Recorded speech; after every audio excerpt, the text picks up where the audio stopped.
आगे बढ़ते हैं, बात करते हैं बलरामपुर में बुलडोजर एक्शन का आज दूसरा दिन है। छांगुर बाबा के घर पर बुलडोजर एक्शन का दूसरा दिन ये देखने को मिला। छांगुर बाबा के घर पर बुलडोजर चला है।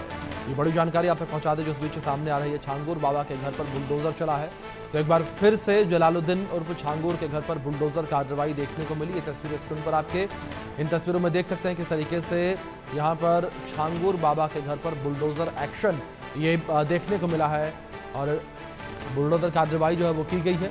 इन तस्वीरों में देख सकते हैं किस तरीके से अवैध निर्माण को मिट्टी में मिला दिया गया, किस तरीके से यहाँ पर छांगुर बाबा के यानी कि जमालुद्दीन के इस अवैध निर्माण को गिराया गया, ढा दिया गया, जिसकी तस्वीरें स्क्रीन पर हैं आपके।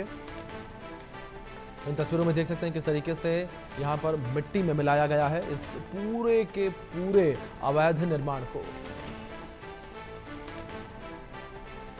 मौजूद हैं, ये बलरामपुर में मोहम्मद अहमद खान का वो घर है जिसके ठीक बाद खान जिसका नाम सामने आया जब छांगुर बाबा की पूरी कहानी सामने आने लगी धर्मांतरण गैंग की, और ये पता चला कि छांगुर बाबा के बाद गैंग में नंबर 2 की हैसियत रखने वाला मोहम्मद अहमद खान, जिसका ये घर है, ये ज़मीन और ये पूरा मकान पूना में, महाराष्ट्र के पूना से वो अक्सर यहाँ पे आया करता था। और ये पता चला कि इस पूरे धर्मांतरण के खेल में मास्टरमाइंड छांगुर बाबा के सबसे करीबी और साथ ही साथ इस पूरे धर्मांतरण के खेल को खेलने वाला ये मोहम्मद अहमद खान का घर है, जो अभी फ़िलहाल यूपी एटीएस की गिरफ्त से आज़ाद है, यानी फ़रार है और उसे गिरफ्तार करने की लगातार कोशिशें भी चल रही हैं।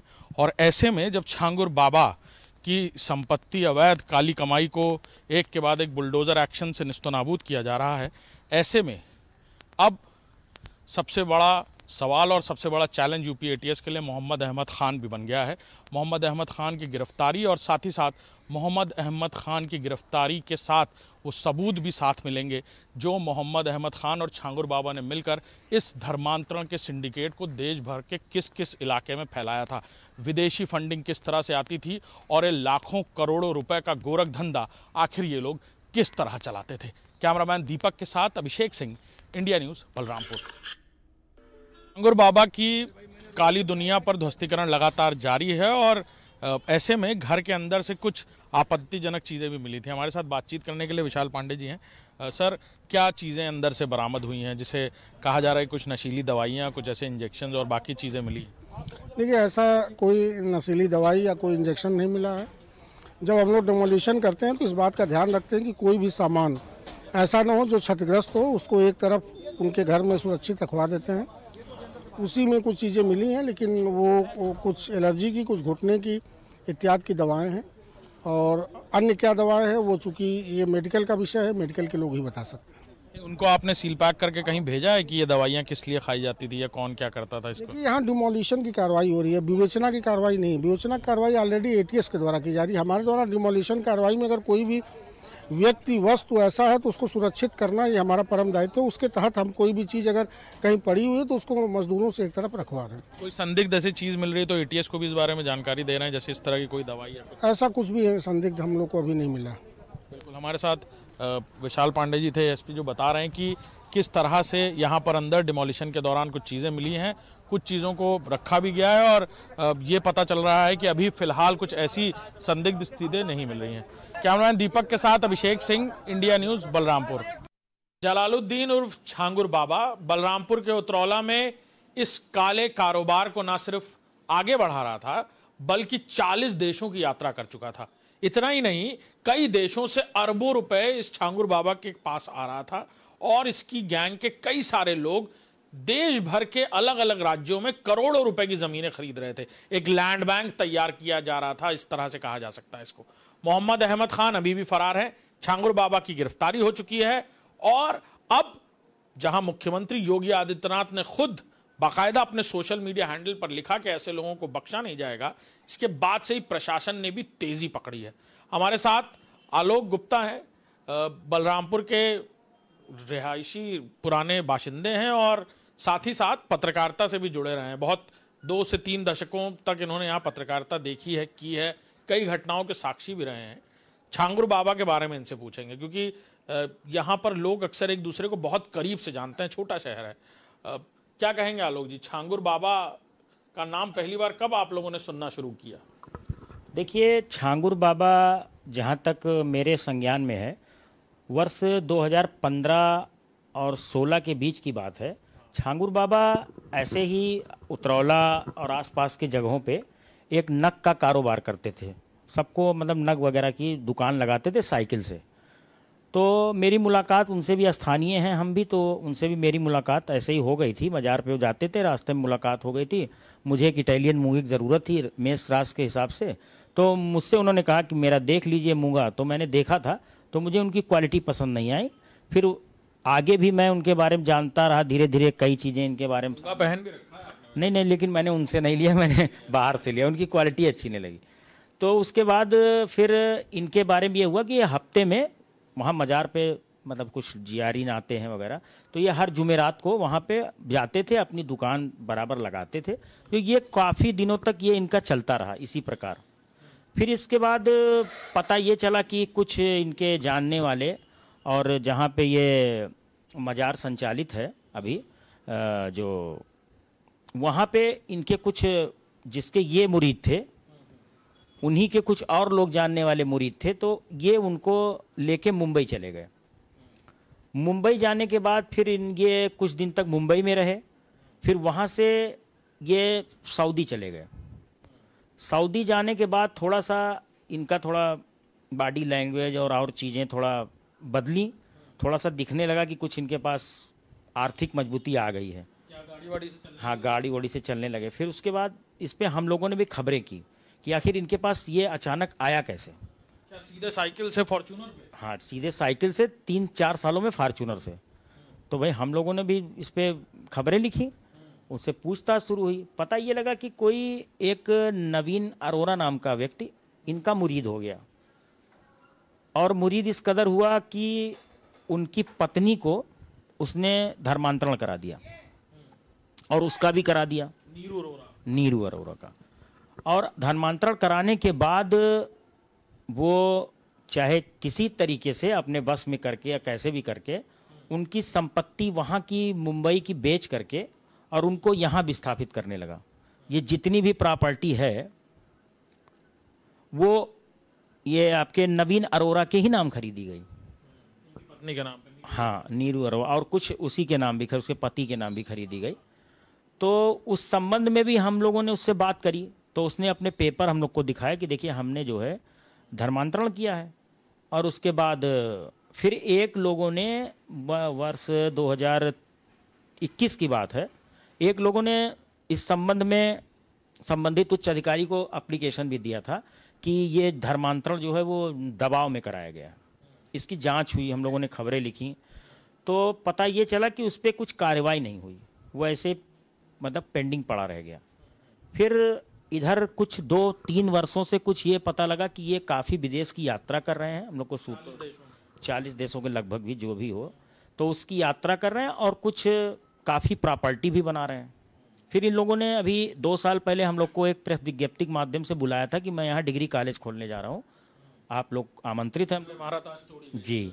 फिर बाद में उन्होंने अपना प्लान चेंज कर दिया, पता लगा मदरसा खोलने जा रहे हैं, फिर हॉस्पिटल, मतलब किसी कई तरीके की भ्रामक चीज़ उन्होंने बताई। उसके बाद अब इसमें क्या हुआ कि अब थोड़ा सा लोग और लगे और विभागीय भी लोग लगे, काफ़ी शिकायतें हुई ऊपर तक। फिर जाकर के जब शासन से दबाव हुआ तो इनकी जांच लगी। फिर ये जो धर्मांतरण की बात है जो इतनी निकल कर आई, मामला लखनऊ तक पहुंचा, लड़कियों ने कबूला कि छांगुर बाबा ने बुलाया, हमसे कहा कि धर्म परिवर्तित कर लो। रेट कार्ड हुआ करता था, ये भी पता चला कि गरीब लोग जो हाँ जाति के हिसाब से 15 लाख 12 लाख रुपए। और ये कौन सी कहानी है? ये इसका कभी कहीं कोई शक शुबा, लोग आने जाने लगे, इतने सारे लोग और कम उम्र की छोटी बच्चियां। नहीं, देखिए ये बात काफ़ी उतरौला में मतलब प्रसारित थी, ऐसा नहीं था कि अचानक से बात आ गई है। लेकिन वही है ना कि जैसे कार्रवाई नहीं हो पा रही थी, लोग आते थे भी, अपना प्रार्थना पत्र भी देते थे, तो उसके बाद भी कहीं जांच में कुछ कमी रह जाती थी और ये चीज़ें दबके रहे। लगता है कि उनके अंगूठी वाले बिजनेस की वजह से कई सारे अधिकारी भी उनके टच में थे, वो भी मुरीद हो गए थे क्या? ऐसा है? ये तो खैर जांच में पता ही चलेगा, लेकिन ये पता चला था कि इसके जो संबंध हैं इतने अच्छे हैं कि अगर ये कोई कार्रवाई के लिए जाता था तो उल्टे उस पे ही कार्रवाई ये करवा देता था। अच्छा। हाँ, तो ये इसके संबंध इतने अच्छे थे। मतलब जो शिकायत करता था उसके ऊपर FIR दर्ज होती थी। ऐसे उदाहरण है हमारे पास आपको कटिंग दे दें, हम लोगों ने खबरें लिखी हैं उस पर। कोई शिकायत करता जाता था तो उसी पे उल्टे कार्रवाई हो जाती थी। तो लोग हाँ, तो रसूख था उस समय भाई, उस समय उसका दबदबा था। अब जब सही दिशा में गई चीज, सही जगह पहुंची, तो आज ये कार्रवाई आप लोगों को देखने को मिल रही है। ये मोहम्मद अहमद खान, इसके बारे में पता चल रहा है। हाँ, नंबर 2 हुआ। देखिए, मोहम्मद अहमद खान जो लोग कह रहे हैं, ये इनका एक समय में लोग बताते हैं राइट हैंड माना जाता है, जो आज फरार है इस समय। और मोहम्मद अहमद खान भी अंडरग्राउंड हो गया इस सब कार्रवाई से। और ये जो वहाँ पे संचालित था सारा कुछ, तो वहाँ पे सारा काम ये मोहम्मद अहमद ही देखता था। और हम लोगों ने बाबा से मुलाकात हम लोग की होती थी इस संबंध में। जब ये सब जांच वगैरह चलने लगी तो हम लोग भी उनके पास गए थे मिलने, उनसे पूरी डिटेल लेने। तो उन्होंने ये बात स्वीकारी थी कि हाँ, मेरे संपर्क में ये व्यक्ति है और मेरे साथ रहता है। तो इससे पता चला कि भाई ये आदमी तो बिल्कुल क्लियर है कि ये बाबा का ही शागिर्द है और इन्हीं की मिली भगत पे कार्य होता था। देखिए, ये कहानियां हैं और कई ऐसी बातें भी हैं इसमें। देखिए, स्थानीय पत्रकार भी हैं, यहीं के रहने वाले भी हैं और बता रहे हैं कि कैसे छांगुर बाबा की रसूख की कहानी, कैसे जमीन से साइकिल से चलते चलते 4 साल में फॉर्च्यूनर की सवारी करने वाला छांगुर बाबा आज भले ही सलाखों के पीछे है, लेकिन उत्तर प्रदेश ही नहीं, देश के कई राज्यों में करोड़ों अरबों रुपए की संपत्ति का मालिक है वो। कैमरामैन दीपक के साथ अभिषेक सिंह, इंडिया न्यूज, बलरामपुर। छांगुर बाबा की काली तिलिस्मी दुनिया की कई सारी कहानियां हैं। हमारे साथ आबिद खान साहब हैं और यहाँ से प्रधान रहे हैं, यहाँ से ब्लॉक प्रमुख रहे हैं। राजनीति के अलावा आम जिंदगी में भी छांगुर बाबा को बहुत करीब से जानते थे। इनका सरहदी गांव रहा है, बचपन से देख रहे हैं छांगुर बाबा को। इनसे पूछेंगे छांगुर बाबा के बारे में। और नीतू वोहरा जो छांगुर बाबा के साथ जेल में है, जो सबसे पहली मुरीद बताई जाती है, जिससे पूरी धर्मांतरण की कहानी शुरू हुई, उसके बारे में क्या कहेंगे आबिद साहब? आप तो बहुत शुरुआती दौर से जानते हैं, कब से देख रहे हैं छांगुर बाबा? तो बहुत बचपन से जानते हैं, जब हम 10-12 साल के रहे होंगे तब से इनको जानते हैं। हमारा इनका पड़ोसी सरहदी गांव है। इनकी माताजी और ये पूरा मतलब अंगूठी का मामूली नग और कहीं कहीं चूड़ी और जो है ये सब जो है लेकर हमारे गांव में गांव घर घर जाके इनकी मदर वगैरह बेचती थी। साथ में छांगुर बाबा भी आते थे। और हम लोगों का सरहदी गांव है। उसके बाद अचानक धीरे धीरे एक यहाँ चांद औलिया दरगाह है, वहाँ पे कुछ मामलात थे। वहाँ ये दरगाह पे पीरी मुरीदी का अपना सिस्टम बनाए, कुछ लोगों को मुरीद करने लगे। उसके बाद अंगूठी का नग भी वहाँ बेचते थे, चल चल के भी बेचते थे, साइकिल से गांव भी बेचते थे।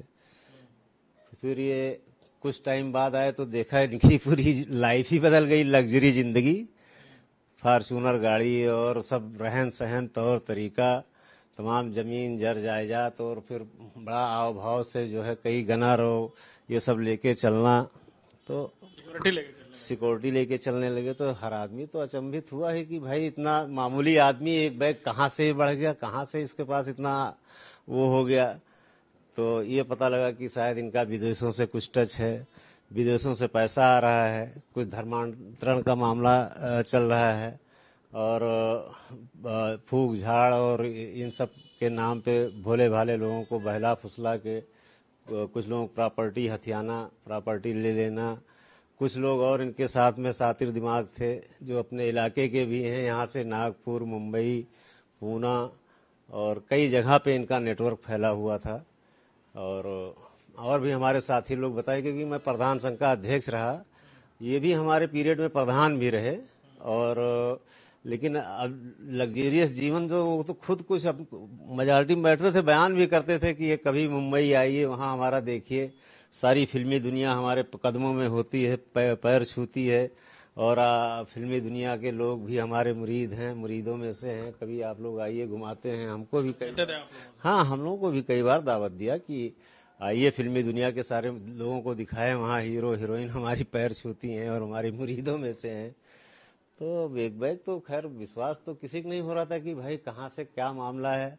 लोग तो काफ़ी दिन तक अचंभित रहे। इनका काफ़ी दिन मुंबई आना जाना रहा। अभी कुछ 10-5 साल से या 7-8 साल से शायद हमारे ख्याल से क्यों ऐसे कुछ यहाँ अपना ये जब ज़्यादा आओ भाव फैलाने लोगों से जो है कहीं डिग्री कॉलेज बनाना, कहीं मदरसा, कहीं अस्पताल, कहीं कुछ, कहीं 100 बीघा यहाँ लिया, 50 बीघा वहाँ लिया, कई दुकानें, ये सब। तो पता लगा कि भाई पैसा कहाँ से आ रहा है, कहाँ से बैठे यहाँ हैं, पैसा इनका कहाँ से आ रहा है। फिर अब आप लोगों के सामने जो उजागर हुआ तो ये सारे लोग अचंभित हुए कि हाँ मामला तो काफ़ी दिनों से सुना जा रहा है कि हाँ इनका कुछ मामला है, विदेश से पैसा आ रहा है, पड़ोस देश अपना नेपाल है, यहाँ से भी कुछ मामला जुड़ा है, दुबई से है, सऊदी से है, पता नहीं कितने देशों से इनका फंडिंग हो रहा है। और अब जो भी मामला हुआ आप लोगों के सामने है। आप लोग भी कहा भी कि झाड़ फूंक भी करते थे, कभी ऐसा वाकया हुआ? आप लोग गए, कभी कुछ हुआ ऐसा?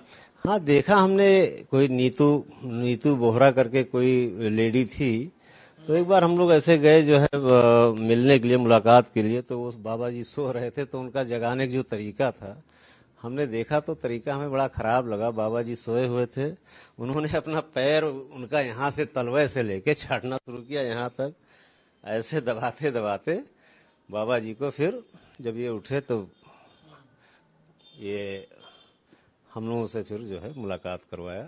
लेकिन उनका जगाने का तरीका ऐसा था कि जैसे कोई अपने माता पिता का जो है या किसी का जो है।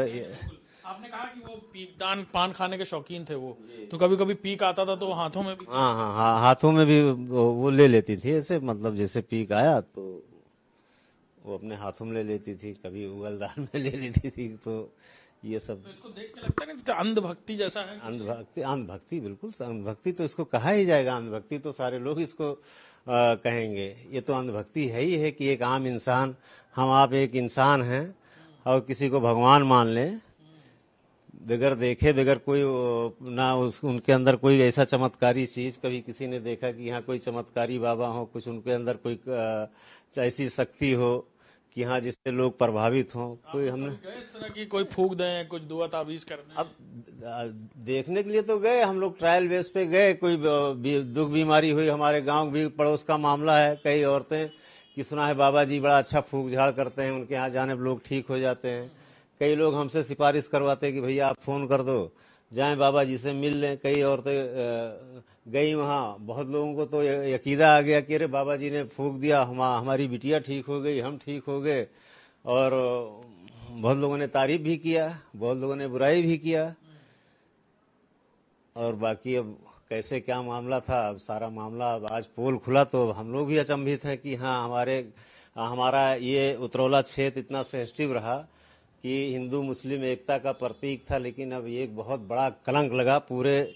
आज ये हिंदुस्तान ही नहीं, अड़ोस पड़ोस के देश में एक गलत मैसेज जा रहा है कि हमारे उतरौला जैसे धरती पे, बलरामपुर की धरती पे ऐसा कुकर्म हुआ कि जिससे सारा समाज जो है अचंभित है और शर्मसार है।